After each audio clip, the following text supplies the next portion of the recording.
நமது கோபம், அழுகை மற்றும் பயம் போன்ற உணர்ச்சிகளை நாய்கள் எளிதில் புரிந்து கொள்கின்றன என்று ஆராய்ச்சியாளர்கள் தெரிவிக்கின்றனர். மனிதர்களின் வெவ்வேறு எதிர்மறை முகபாவனைகளை நாய்கள் எவ்வாறு வேறுபடுத்தி அறிகின்றன என்பதை ஐசைன்ஸ் இதழில் வெளியான புதிய ஆய்வு ஒன்று தெளிவுபடுத்தியுள்ளது. நாய்களின் மூளையை MRI ஸ்கேன் செய்து நடத்தப்பட்ட இந்த ஆய்வில் மனிதர்களின் பயம், கோபம் மற்றும் சோகம் ஆகியவற்றை பார்க்கும்போது நாய்களின் மூளையில் வெவ்வேறு பகுதிகள் தூண்டப்படுவது கண்டறியப்பட்டுள்ளது. குறிப்பாக கோபம் மற்றும் சோகத்தை விட மனிதர்களின் பய உணர்வை நாய்கள் மிக விரைவாக கண்டறிகின்றன.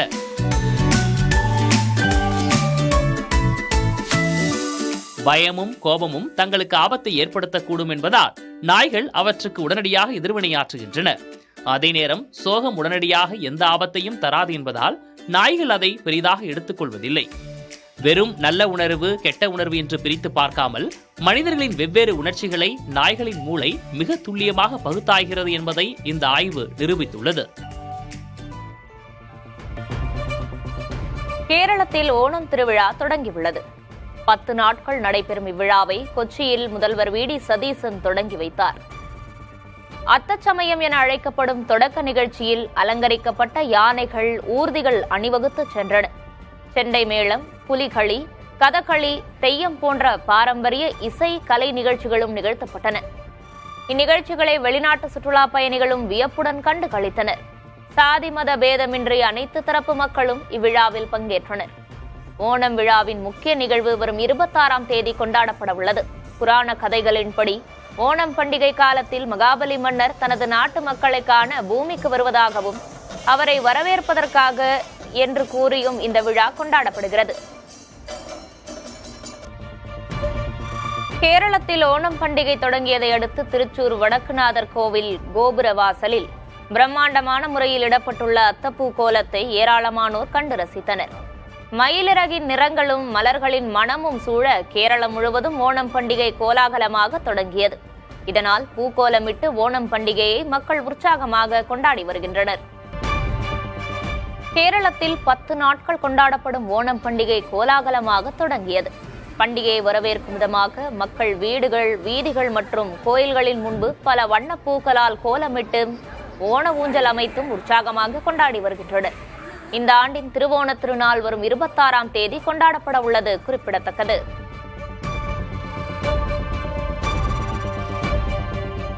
புதுக்கோட்டை மாவட்டம் கந்தர்வக்கோட்டை தாலுகா மெய்க்குடிப்பட்டி கிராமத்தில் 10ஆம் நூற்றாண்டைச் சேர்ந்த சமண தீர்த்தங்கரர் சிற்பம் தனியார் தொல்லியல் ஆய்வுக் கழகத்தினரால் கண்டறியப்பட்டுள்ளது.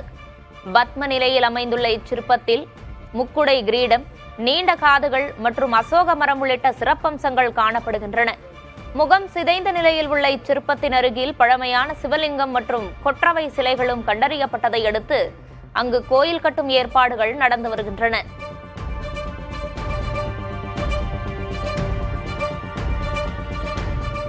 ஈரோடு மாவட்டம் அந்தியூர் புதுப்பாளையம் குருநாதசாமி கோயில் தேர் திருவிழாவில் திரளான பக்தர்கள் கலந்து கொண்டனர். இதனால் கோயில் வளாகம் முழுவதும் மக்கள் கூட்டம் அலைமோதியது. திருவிழாவின் ஒரு பகுதியாக குதிரை மற்றும் மாடுகள் கண்காட்சியும் நடைபெற்றது.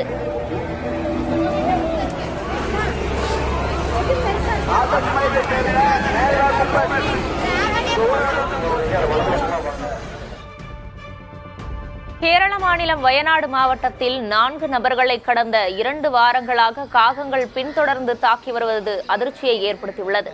மின்கம்பியில் சிக்கிய காகம் ஒன்றை மீட்ட பிறகே இந்த தாக்குதல் தொடங்கியதாக பாதிக்கப்பட்ட பேபி என்பவர் தெரிவிக்கிறார். காகங்களின் தாக்குதலில் இருந்து தப்பிக்க இவர்கள் குடை, உண்டிவில் மற்றும் தலையில் ஹெல்மெட் அணிந்து வெளியில் செல்லும் நிலை ஏற்பட்டுள்ளது. இவர்கள் செல்லும் இடமெல்லாம் காகங்கள் துரத்தி தாக்குவதை ஊர் மக்கள் ஆச்சரியத்துடன் பார்த்து வருகின்றனர்.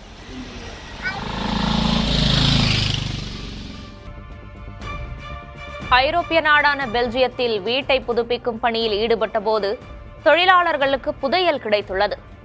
சுவருக்குள் மறைத்து வைக்கப்பட்டிருந்த 100 கோடி ரூபாய் மதிப்புள்ள தங்கம் மற்றும் நாணயங்களை அவர்கள் கண்டறிந்துள்ளனர். கிழக்கு பிளாண்டர்ஸ் பகுதியில் கழிவுநீர் குழாய்கள் பதிக்கும் பணியின் போது இந்த புதையல் சிக்கியுள்ளது. தற்போது இந்த தங்கம் யாருக்கு சொந்தம் என்பதில் அதை கண்டுபிடித்த தொழிலாளர்களுக்கும் வீட்டின் உரிமையாளருக்கும் இடையே போட்டி ஏற்பட்டுள்ளது. உலகக்கோப்பை ஹாக்கி போட்டித் தொடரில் இந்திய அணி நாளை இங்கிலாந்தை சந்திக்கிறது. நெதர்லாந்தின் ஆம்ஸ்டெல்வீன் நகரில் இப்போட்டி நடைபெறுகிறது. இந்தியா தனது முதல் போட்டியில் வேல்ஸ் அணியை 3-1 என்ற கோல் கணக்கில் வென்றிருந்தது. இங்கிலாந்து தனது முதல் போட்டியில் 4-1 என்ற கோல் கணக்கில் பாகிஸ்தானை வீழ்த்தியிருந்தது. இந்நிலையில் டி பிரிவில் நடைபெறும் இப்போட்டியில் வெல்லும் அணி அடுத்த சுற்றுக்கான வாய்ப்பை வலுப்படுத்திக் கொள்ளும் என்பதால் இப்போட்டி மிகுந்த முக்கியத்துவம் பெறுகிறது. புதன்கிழமை இந்திய அணி பாகிஸ்தானை சந்திக்கும் போட்டியும் பெரும் எதிர்பார்ப்பை ஏற்படுத்தியுள்ளது. ஆஸ்திரேலியாவுக்கு எதிராக டார்வினில் நடைபெற்ற டெஸ்ட் கிரிக்கெட் போட்டியில் வங்கதேசம் வரலாற்று வெற்றியை பதிவு செய்தது. முதல் இன்னிங்ஸில் 198 ரன் எடுத்திருந்த ஆஸ்திரேலியா இரண்டாவது இன்னிங்ஸில் 284 ரன்களை எடுத்தது. முதல் இன்னிங்ஸில் 426 ரன்களை குவித்த வங்கதேசம் இரண்டாவது இன்னிங்ஸில் 56 ரன் என்ற எளிய இலக்கை ஒரு விக்கெட்டை மட்டுமே இழந்து எட்டியது. இதன் மூலம் ஆஸ்திரேலிய மண்ணில் வங்கதேசம் தனது முதல் டெஸ்ட் வெற்றியை பதிவு செய்துள்ளது. ஆஸ்திரேலியாவுக்கு எதிராக வங்கதேசம் பெறும் இரண்டாவது டெஸ்ட் வெற்றி இது என்பதும் குறிப்பிடத்தக்கது.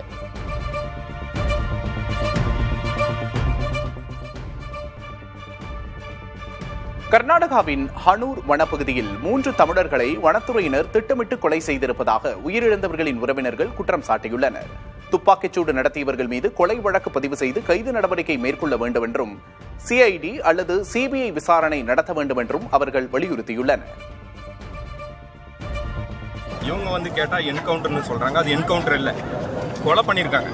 பிளான் பண்ணி இவங்க சொல்றதை பார்த்தா 5 மணி 6 மணிக்கு கொலை பண்ணதா சொல்றாங்க.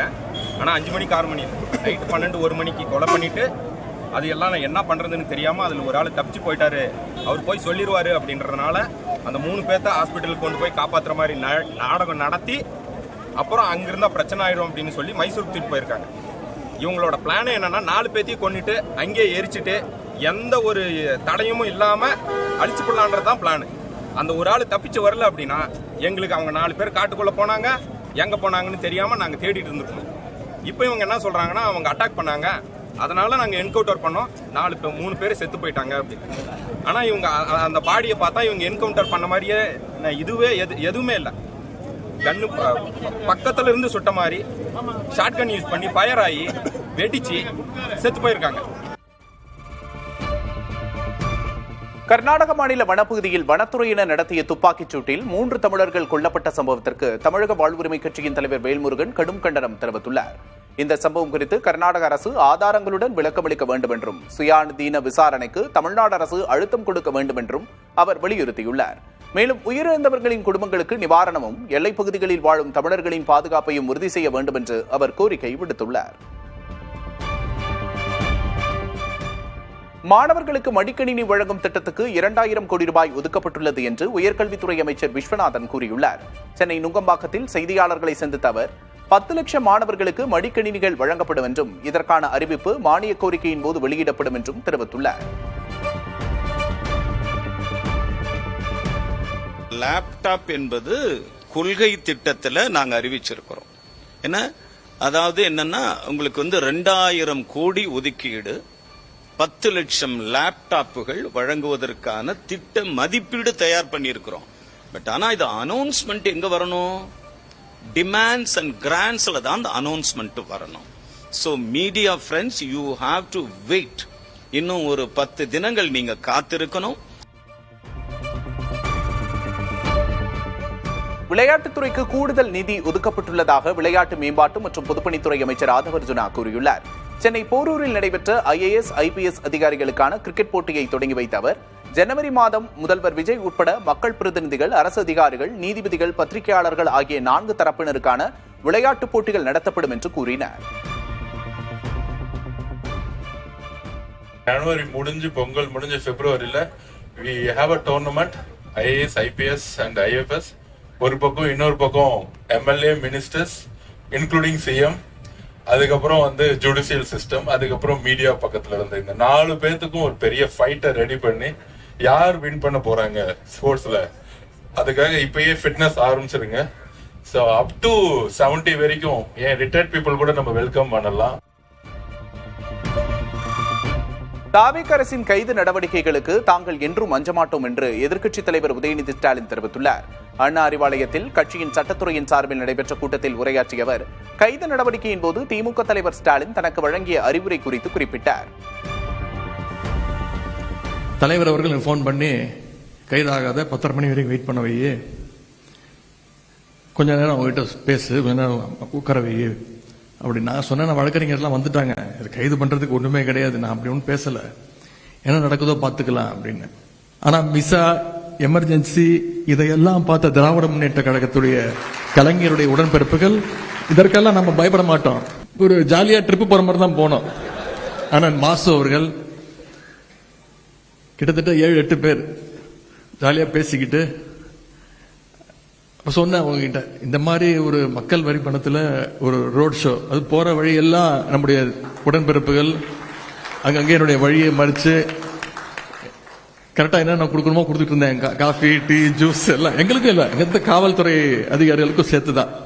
டம்மி அரசு, டம்மி ஆட்சியாளர்கள் அவங்களுடைய செலவால, அவங்க பண்ண வேலையால மறுபடியும் நம்ம பழைய ஃபார்முக்கு உடன்பிறப்புகளா நம்ம இன்னைக்கு திரும்பி இருக்கோம்.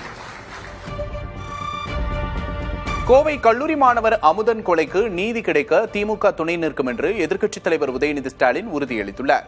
இதுகுறித்து பேசியபோது சட்டமன்றத்தில் அமைச்சர் அளித்த விளக்கத்தை குறிப்பிட்டு கடுமையாக விமர்சித்தார். மாற்றம், தூய்மைன்னு இன்னைக்கு இதையே உருட்டிட்டு வந்தாங்க. ஆனா இன்னைக்கு கல்லா கட்ட ஆரம்பிச்சிட்டாங்க. வெகு விரைவில் மாட்ட போறது உறுதி. இன்னைக்கு கோவையில போதைப் பொருள் பத்தி தகவல் கொடுத்த கல்லூரி மாணவன், அவர் பேர் அமுதன், அவனை காவல்துறையே காட்டி கொடுத்திருக்கு. இந்த சட்டமன்றத்தில் பேச ஆரம்பிச்சோன்னே கல்வித்துறை அமைச்சர் பேச சொல்றாரு, கோஷ்டி பூசல், 10 பேருக்கும் தகராறு நடந்தா அதுக்கு பேரு கோஷ்டி பூசல், 10 பேர் சேர்ந்து ஒரு பையனை அடிச்சா அதுக்கு பேர் கொலை. அமுதன் மரணத்துக்கு நீதி கிடைக்க நிச்சயம் திராவிட முன்னேற்ற கழகம் கண்டிப்பாக துணை நிற்கும். வடமேற்கு வங்கக்கடலில் உருவான காற்றழுத்த தாழ்வு பகுதி ஆழ்ந்த காற்றழுத்த தாழ்வு பகுதியாக வலுப்பெற்றது. இது வடமேற்கு திசையில் நகர்ந்து அடுத்த 24 மணி நேரத்தில் காற்றழுத்த தாழ்வு மண்டலமாக வலுப்பெற வாய்ப்பிருப்பதாக வானிலை ஆய்வு மையம் தெரிவித்துள்ளது. இதன் காரணமாக வரும் 18ஆம் தேதி வரை மேற்கு மத்திய வங்காள விரிகுடா பகுதியிலும் ஒடிசா மற்றும் வடக்கு ஆந்திர கடற்பகுதிகளிலும் மணிக்கு 60 கிலோமீட்டர் வரை சூறைக்காற்று வீசக்கூடும் என்றும் எச்சரித்துள்ளது. இதனால் மீனவர்கள் கடலுக்கு செல்ல வேண்டாம் என்றும் அறிவுறுத்தியுள்ளது. வரும் செவ்வாய்க்கிழமை செங்கல்பட்டு, விழுப்புரம் மாவட்டங்களில் இடி மின்னல் மற்றும் பலத்த காற்றோடு கூடிய கனமழை பெய்யக்கூடும் என்று வானிலை ஆய்வு மையம் எச்சரித்துள்ளது. இதேபோன்று புதன்கிழமை நீலகிரி, சென்னை, செங்கல்பட்டு, திருவள்ளூர் மற்றும் விழுப்புரம் மாவட்டங்களில் கனமழை பெய்யக்கூடும் என்று தெரிவித்துள்ளது. தமிழகத்தில் வரும் 22ஆம் தேதி வரை மழை தொடரும் என்று வானிலை ஆய்வு மையம் குறிப்பிட்டுள்ளது. சென்னையில் ஒரு சில பகுதிகளில் மாலை அல்லது இரவு நேரங்களில் இடி மின்னலுடன் கூடிய மழை பெய்ய வாய்ப்பிருப்பதாக வானிலை ஆய்வு மையம் தெரிவித்துள்ளது. சென்னையில் அதிகபட்ச வெப்பநிலை 36 முதல் 37 டிகிரி செல்சியஸை ஒட்டியும் குறைந்தபட்ச வெப்பநிலை 27 முதல் 28 டிகிரி செல்சியஸை ஒட்டியும் இருக்கக்கூடும் என்றும் குறிப்பிடப்பட்டுள்ளது. செங்கல்பட்டு மாவட்டம் காட்டாங்குளத்தூரில் உள்ள SRM பல்கலைக்கழகத்தில் 22வது பட்டமளிப்பு விழா நடைபெற்றது. குடியரசு துணைத் தலைவர் CP ராதாகிருஷ்ணன் சிறப்பு விருந்தினராக பங்கேற்ற இந்த விழாவுக்கு SRM பல்கலைக்கழக நிறுவனரும் வேந்தருமான டாக்டர் பாரிவேந்தர் தலைமை தாங்கினார். தமிழக ஆளுநர் விஸ்வநாத் அர்லேக்கர், SRM பல்கலைக்கழக இணைவேந்தர்கள் ரவி பச்சமுத்து, சத்யநாராயணன் உள்ளிட்டோர் கலந்து கொண்டனர். பல்கலைக்கழகத்தின் ஆண்டு அறிக்கையை துணைவேந்தர் சமர்ப்பித்தார். துணை குடியரசுத் தலைவர் CP ராதாகிருஷ்ணன் மாணவர்களுக்கு பட்டங்களை வழங்கி சிறப்பித்தார். இந்நிகழ்வில் மஹேந்திரா அண்ட் மஹேந்திரா லிமிடெட் நிறுவனத்தின் ஆட்டோமேட்டிவ் பிசினஸ் பிரிவின் தலைவர் R வேலுசாமிக்கு கௌரவ டாக்டர் ஆஃப் சயின்ஸ் பட்டம் வழங்கப்பட்டது. முன்னதாக SRM பல்கலைக்கழக வளாகத்தில் பாரிவேந்தரின் வெண்கல சிலை திறக்கப்பட்டது. போதைப்பொருள் குறித்து தகவல் கொடுத்தால் கல்லூரி மாணவர் தகவல் கொடுத்ததால் கொலை செய்யப்பட்ட சம்பவம் மிகுந்த வேதனை ஏற்படுத்தியதாக குடியரசு துணைத் தலைவர் CP ராதாகிருஷ்ணன் கூறினார். SRM அறிவியல் மற்றும் தொழில்நுட்ப நிறுவனத்தின் பட்டமளிப்பு விழாவில் கலந்து கொண்டு பேசிய அவர், கொலை செய்யப்பட்ட மாணவனின் இழப்பு தனது குடும்பத்தில் ஒருவரை இழந்ததை போன்ற உணர்வை தருவதாக தெரிவித்தார்.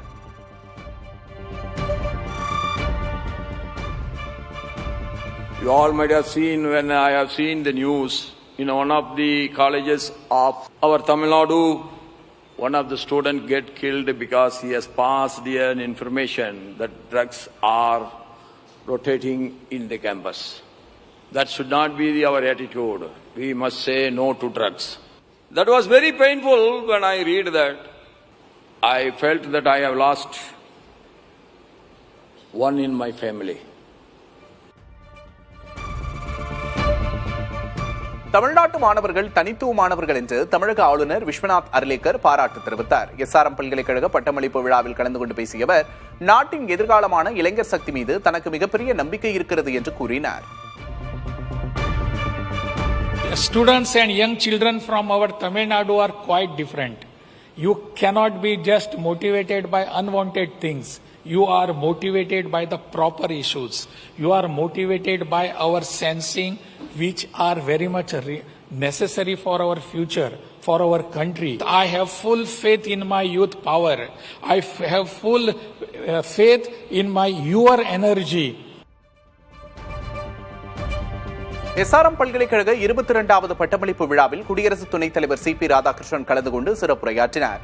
இந்நிகழ்வில் SRM கல்விக் குழும நிறுவனர் பாரிவேந்தரின் கல்விப் பணிகளையும் SRM கல்விக் குழுமத்தின் வளர்ச்சி பயணத்தையும் நினைவுகூரும் வகையில் பாரிவேந்தரின் 32 அடி வெண்கலச் சிலையை குடியரசு துணைத் தலைவர் CP ராதாகிருஷ்ணன் திறந்து வைத்தார்.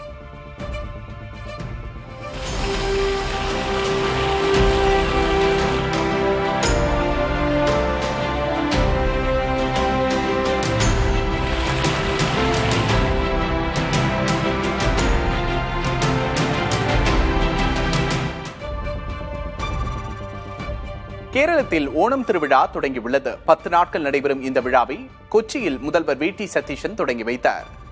அத்தச்சமயம் என்று அழைக்கப்படும் தொடக்க நிகழ்ச்சியில் அலங்கரிக்கப்பட்ட யானைகள், ஊர்திகள் அணிவகுத்து சென்றன. செண்டை மேளம், புலி, களி, கதகளி, தெய்யம் போன்ற பாரம்பரிய இசை கலை நிகழ்ச்சிகளும் நிகழ்த்தப்பட்டன. இந்நிகழ்ச்சிகளை வெளிநாட்டு சுற்றுலா பயணிகளும் வியப்போடு கண்டுகளித்தனர். சாதி மத பேதமின்றி அனைத்து தரப்பு மக்களும் இந்த விழாவில் பங்கேற்றனர். ஓணம் விழாவின் முக்கிய நிகழ்வு வரும் 26ஆம் தேதி கொண்டாடப்பட உள்ளது. புராண கதைகளின்படி ஓணம் பண்டிகை காலத்தில் மகாபலி மன்னர் தனது நாட்டு மக்களை காண பூமிக்கு வருவதாகவும் அவரை வரவேற்பதற்காக என்று கூறியும் இந்த விழா கொண்டாடப்படுகிறது. கேரள மாநிலம் வயநாடு மாவட்டத்தில் 4 நபர்களை கடந்த 2 வாரங்களாக காகங்கள் பின்தொடர்ந்து தாக்கி வருவது அதிர்ச்சியை ஏற்படுத்தியுள்ளது. மின்கம்பியில் சிக்கிய காகம் ஒன்றை மீட்ட பிறகே இந்த தாக்குதல் தொடங்கியதாக பாதிக்கப்பட்ட பேபி என்பவர் தெரிவிக்கிறார். காகங்களின் தாக்குதலில் இருந்து தப்பிக்க இவர்கள் குடை, உண்டிவில் மற்றும் தலையில் ஹெல்மெட் அணிந்து வெளியில் செல்லும் நிலை ஏற்பட்டுள்ளது. இவர்கள் செல்லும் இடமெல்லாம் காகங்கள் துரத்தி தாக்குவதை ஊர் மக்கள் ஆச்சரியத்துடன் பார்த்து வருகிறார்கள்.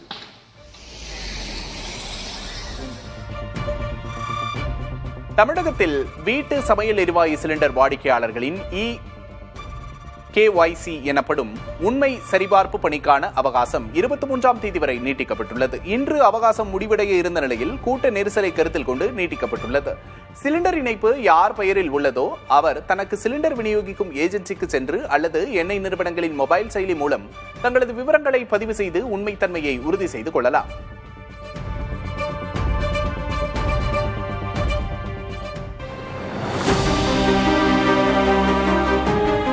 ₹5 கிடைக்கும் நெல்லிக்காயில் 50க்கும் மேற்பட்ட நன்மைகள் அடங்கியுள்ளன. பிரபல கேஸ்ட்ரோ என்டாலஜிஸ்ட் மருத்துவர் மானவ் வாத்வான் தினமும் 2 நெல்லிக்காய்களை உட்கொள்வது கல்லீரலை பாதுகாத்து குடல் ஆரோக்கியத்தை மேம்படுத்தும் என்று தனது இன்ஸ்டாகிராம் வீடியோ மூலம் தெரிவித்துள்ளார். இதில் உள்ள வைட்டமின் C சத்து 20 ஆரஞ்சு பழங்களுக்கு சமமானது என்றும் இது கொழுப்பு, சர்க்கரை அளவு ஆகியவைகளை குறைப்பதோடு ஆன்டி ஆக்சிடென்ட்கள் மூலம் கல்லீரலையும் காக்கிறது என்கிறார் அவர். இருப்பினும் ஆயுர்வேத மருத்துவர் அஞ்சனா, நெல்லிக்காய் கல்லீரல், குடல் ஆரோக்கியத்திற்கு மிகவும் நல்லது என்றாலும் இதனை மருத்துவ சிகிச்சைக்கு மாற்றாக அல்லாமல் ஆரோக்கியமான உணவு முறையின் ஒரு பகுதியாகவே உட்கொள்ள வேண்டும் என்கிறார். குறிப்பாக நீரிழிவு மருந்துகளை உட்கொள்பவர்கள் நெல்லிக்காய் இரத்த சர்க்கரை அளவை மேலும் குறைக்கக்கூடும் என்பதால் எச்சரிக்கையுடன் இருக்க வேண்டும் எனவும் அவர் அறிவுறுத்தியுள்ளார். தினமும் 1 அல்லது 2 நெல்லிக்காய்களை உணவில் சேர்ப்பதன் மூலம் உங்கள் ஆரோக்கியத்தை எளிதில் மேம்படுத்திக் கொள்ளலாம். மாமல்லபுரம் கடற்கரையில் நடைபெற்ற சர்வதேச அளவிலான அலைச்சறுக்கு போட்டியில் ஜப்பான் அணி சாம்பியன் பட்டம் பெற்றது. இந்த போட்டியில் 12 நாடுகளைச் சேர்ந்த 120க்கும் மேற்பட்ட வீரர்கள் பங்கேற்றனர். இறுதிப் போட்டிகளில் ஜப்பான் நாட்டு வீராங்கனைகள் சாம்பியன் பட்டங்களை வென்றனர். போட்டியின் அனைத்து பிரிவுகளிலும் ஜப்பான் வீரர்கள் தொடக்கம் முதலே ஆதிக்கம் செலுத்தி வெற்றி பெற்றனர்.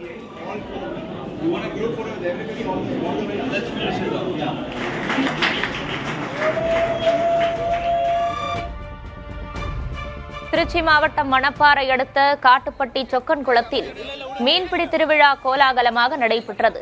திருச்சி மட்டுமின்றி புதுக்கோட்டை, கரூர் உள்ளிட்ட பல்வேறு மாவட்டங்களிலிருந்து வந்திருந்த மக்கள் அதிகாலை முதலே திரண்டு வலையும் கச்சாவும் கொண்டு மீன்களை போட்டி போட்டு பிடித்தனர். சுமார் 7 கிலோ எடை உள்ள மீன்கள் வரை சிக்கியதால் பொதுமக்கள் மகிழ்ச்சி அடைந்தனர்.